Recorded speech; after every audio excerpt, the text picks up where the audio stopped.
بلکہ اسلام کے نام پر بھی جو فلمیں بنی ہوئی ہے وہ فلمیں بھی گمراہی کے باعث ہے اور حرام ہے اس کا دیکھنا، خاص طور سے صحابہ کرام علیہم رضوان کے اوپر. اس لیے کہ ایک آدمی جب وہ فلمیں دیکھتا ہے تو کسی صحابی کا نام وہاں آتا ہے، ایک کھڑبتا ٹھڑبتا جو ہمیشہ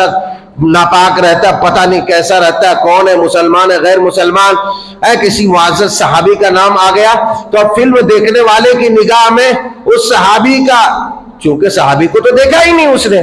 اب اس کا چہرہ نہیں آئے گا. یہ فاسق و فاجر کون تھا جس نے ایکٹنگ کیا ہے اس کا چہرہ آئے گا. حضرت ابو بکر پڑھا تو ایک فاسق کا چہرہ،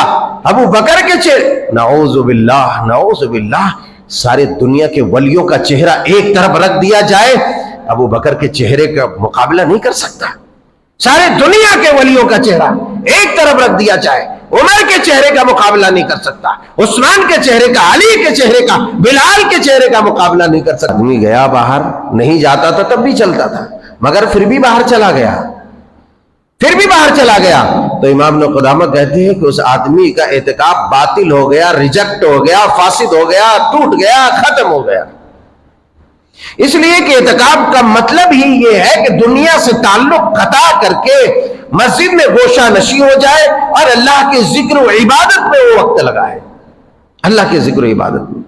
اس لیے آپ ام المؤمنین نے کہا کہ سنت یہ ہے اعتکاف کرنے والوں کے لیے کہ وہ کسی مریض کی عیادت نہ کرے، وَلَا يَشْهَدَ جَنَازَةً، اور نہیں اب اس کے علاوہ کوئی باہر بیٹھ کر کے گپ شپ لگاتا ہے،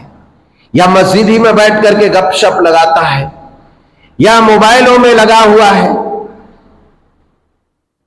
دوست احباب آئے بیٹھ گئے، حجرے لگے ہوئے ہیں، پردے کون دیکھ رہا ہے، نہ مول صاحب دیکھ رہے ہیں، نہ کوئی دوسرے لوگ دیکھ رہے ہیں، لگا ہے گپ شپ لگا ہے. تو ایسے آدمی کے بارے میں تو یہ نہیں کہوں گا کہ اس کا اعتکاف نہیں ہوگا. البتہ ابھی جو میں نے حدیث پاک رکھی ہے اس سے اگر وہ عقل والا ہوگا تو خود ہی فیصلہ کر لے گا کہ اس کا اعتکاف ہوگا یا نہیں ہوگا، یا اعتکاف کی روح کو وہ پائے گا یا نہیں پائے گا. اب ان لوگوں کے لیے بھی مسئلہ ہے جو لوگ اعتکاف میں بیٹھ کر گٹکے کھاتے رہتے ہیں، تمباکو کھاتے رہتے ہیں، سگریٹ پھونکتے رہتے ہیں. بلکہ ایسی ہے گا کوئی عورت اعتکاف کرنا چاہتی ہے تو عورت کے لیے بھی اگر مسجد میں انتظام ہے تو مسجد ہی میں اس کے لیے اعتکاف ہے، بصورت دیگر اس کے لیے اعتکاف گھر میں نہیں ہے. یہ سب بکواس باتیں ہیں اور حدیثوں کو توڑ بروڑ کر جھوٹی جو ہے تعویلات اور جو ہے توضیحات کر کے لوگوں کو گمراہ کرنے کے سوا کچھ بھی نہیں ہے. جب قرآن پاک میں صاف الفاظ یہ آ گیا وَأَنْتُمْ عَاكِفُونَ فِي الْمَسَاجِدِ، حدیث پاک میں یہ آ گیا، ام المومنین کہتے ہیں کہ ہم خیمہ لگاتے تھے نبی صلی اللہ علیہ وسلم کے لیے، پھر نبی صلی اللہ علیہ وسلم کے بعد ازواج مطہرات نے خیمہ لگایا، تو پھر اب کیا چاہیے؟ اب کیا چاہیے؟ جو صحیح بخاری کی، صحیح مسلم کی، ترمذی، نسائی، ابن ماجہ، ابو داؤد کی حدیثوں میں یہ مفصل بیانات موجود ہیں، اس کے بعد بھی کہیں کہ گھر میں ضرورت ہی نہیں ہے اس کی.